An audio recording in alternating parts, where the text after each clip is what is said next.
Sleep, the final frontier. I woke up this morning, so did you. Nothing unusual about that, we all do it.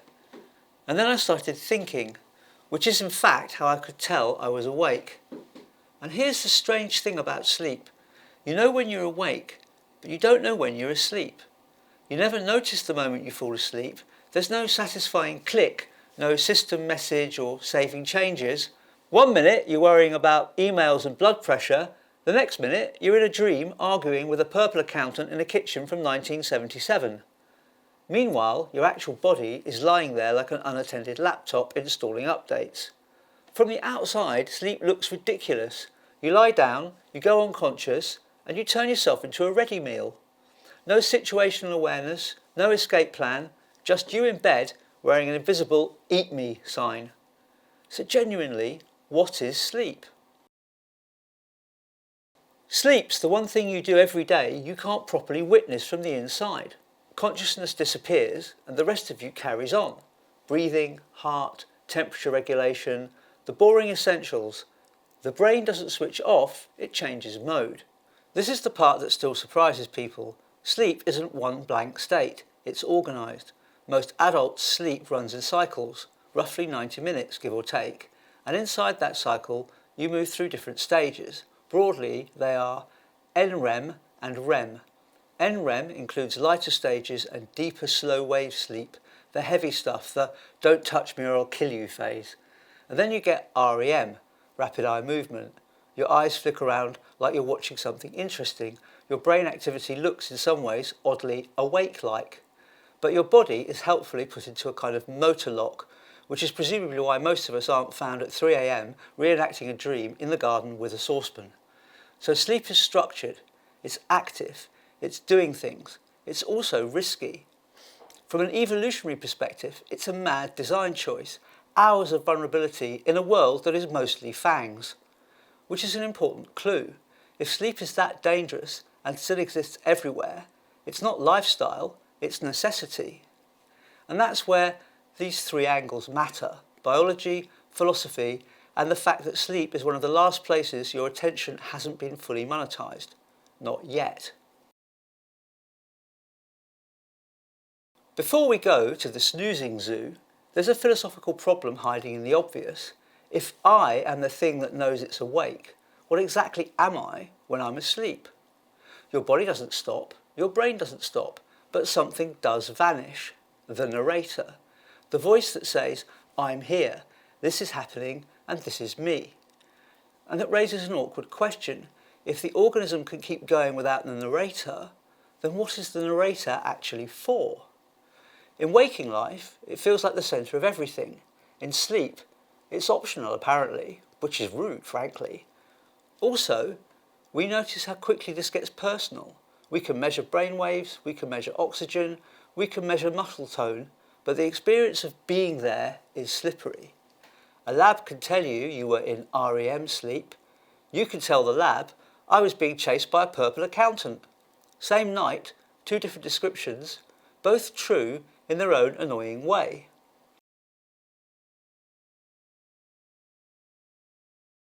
Let's talk about us. We sleep a lot, roughly a third of our lives if we're doing it properly. That's years. Years of your one finite existence spent unconscious, drooling lightly, and occasionally waking up with a pillow crease like you've been ironed. Most adults are told 7 to 9 hours. Teenagers need more, and babies treat sleep as a full-time job with overtime. And yes, there's always someone who says, "I only need 4 hours," and they're usually furious and slightly glazed, but morally committed to making sure you know about it. Now, the consequences of missing sleep aren't romantic. It's not tortured genius, it's more reaction time drops, attention fragments, judgment goes soft at the edges, and emotional regulation turns into a small bin fire. The lethal bit, though, is that confidence doesn't drop with it, and you start making decisions with the optimism usually reserved for gamblers and junior managers. And then there's micro-sleeps, little involuntary dropouts, only seconds long. The brain just quietly closes a few tabs without asking your permission, which isn't a problem until you crash your car. Guinness World Records used to track how long someone stayed awake. They stopped, not because they discovered ethics, because it's basically dangerous encouraging people to dismantle their minds for a certificate. Even they thought, this is a bit much. So yes, sleep. We need it, and we degrade without it. So far, so sensible. Here's the humbling part. We're not special. Sleep shows up across the entire animal kingdom, but it's customised, tweaked for survival. Some mammals, like dolphins and some whales, sleep with half their brain at a time. One hemisphere goes into slow wave sleep, the other stays alert, to keep moving and, crucially, to surface and breathe. Sometimes one eye stays open. It's sleep, but modular. A system that refuses to cut down completely because complete shutdown would be fatal. Other animals do the opposite. They shut down like it's a hobby. Bats sleep excessively. Lions can sleep 15 hours a day and still wake up looking mildly inconvenienced to be alive. The point is, evolution plays with sleep. It compresses it, splits it, protects it, but what it rarely does is remove it, which makes the question sharper. If it's that expensive and risky, what are we buying with it? Outside mammals, it gets properly strange. Octopuses have multiple sleep states where their skin flickers through patterns and colours like the dream is leaking through the body. Some migratory birds sleep with half their brain at a time while they are still flying. That's mental. Parrotfish wrap themselves in a mucus cocoon before sleeping, presumably because being unconscious in a reef is a fairly direct invitation to become a snack. The details vary, but the pattern is consistent. Sleep persists across wildly different animals, environments and brains, which suggests that sleep is ancient and structural, not a luxury, not a vibe, not a self-care trend, which brings us back to why. And the boring answer is probably the right one. Sleep does maintenance. That's the infrastructure. Your brain is metabolically expensive. It burns through energy, and like any engine, it produces byproducts. During the day, everything is busy. Neural traffic is dense, housekeeping is hard. During deep sleep, something changes. The brain shifts into a state designed for repair and cleanup. There's good evidence deep sleep is associated with waste clearance processes in the brain. The unglamorous version is, while you're unconscious, your brain is doing the night shift. It's not a spa day, it's bin night. And if you don't get enough of it, things begin to look less crisp, which is why sleep deprivation is used as a torture. Chronic sleep loss is tied to so many problems: mood, immunity, attention, memory, appetite. Sleep sits underneath it all, like a dodgy foundation, fine until it isn't. So that explains sleep as maintenance, but it doesn't explain our nightly theatre. Dreams are something else, because the narrator stumbles back in, not as manager, more like an unreliable actor handed a badly written script in the dark. In dreams, you can believe anything. A house that doesn't exist, a person you haven't seen in decades, giant talking chickens, roads that go nowhere. And you never think, hang on, this is a dream, which is philosophically inconvenient, because it means this feels real is not evidence, it's just a sensation generated by the same brain that author thinks you should reply to an email at midnight. If I am the narrator, then sleep is what happens when I disappear and nobody panics. The body just carries on, breathing, heart, temperature, all the background admin, no problem. It's like a factory after the manager's gone home. The machines keep running and nothing catches fire. Philosophers have been mildly horrified by this for centuries. Aristotle treated sleep as maintenance, not mystical theatre, a biological reset animals can't negotiate their way out of. Descartes got spooked by dreams because they can feel perfectly real, which means this feels real isn't evidence, it's just sensation with confidence. And Heraclitus had the bleak summary.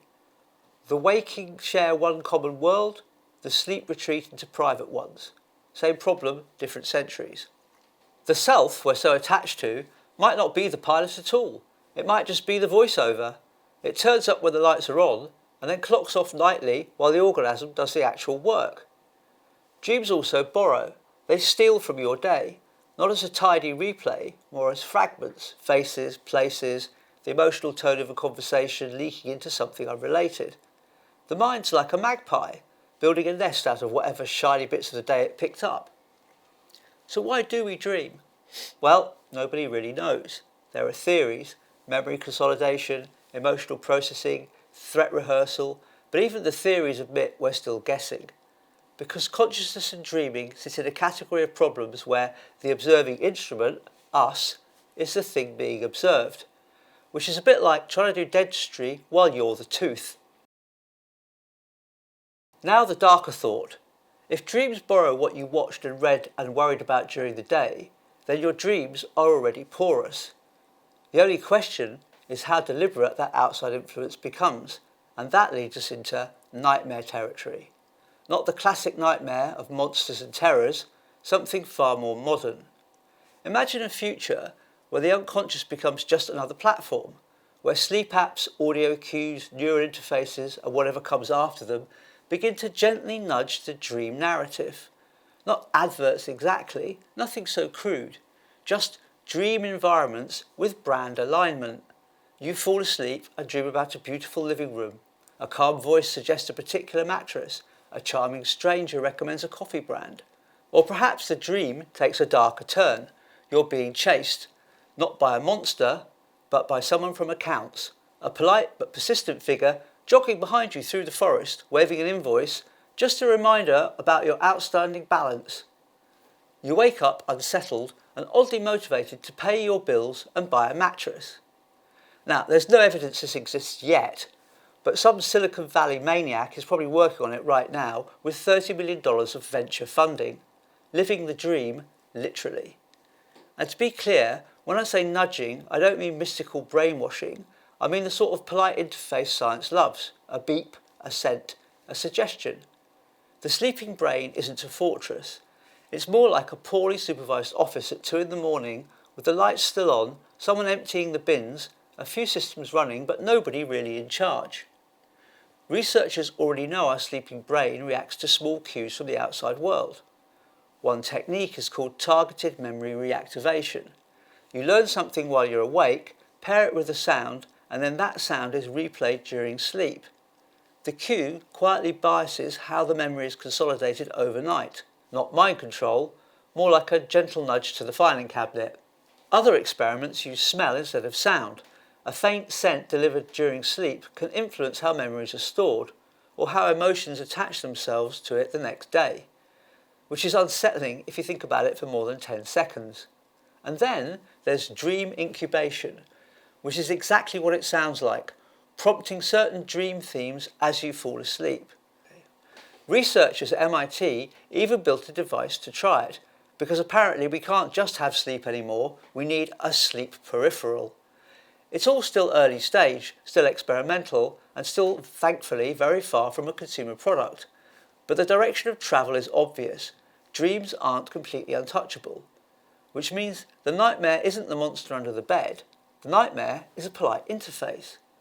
All of this is still laboratory science. Nobody's inserting mattress adverts into REM cycles, not just yet. But the important part is simple. Dreams aren't a sealed system. The door is closed, but it isn't locked. Sleep is the one place you can disappear into. No metrics, no surveillance, no billboards, just the private strange theatre of your mind. And it would be comforting to think it would stay that way. Sleep may simply be the last blank wall waiting to be monetised. At first, it won't be obvious. It will arrive the way these things always do, as a feature, a small improvement, a wellness tool, or something that helps you sleep better.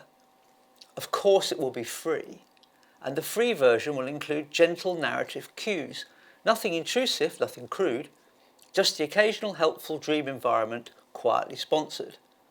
And if you don't want that, of course, you can upgrade for a modest monthly fee, where you'll be able to enjoy ad-free REM, uninterrupted by dream placements or subconscious brand alignment. And the strange thing is, by that point, it will feel normal, because by then we'll have forgotten that sleep used to be free.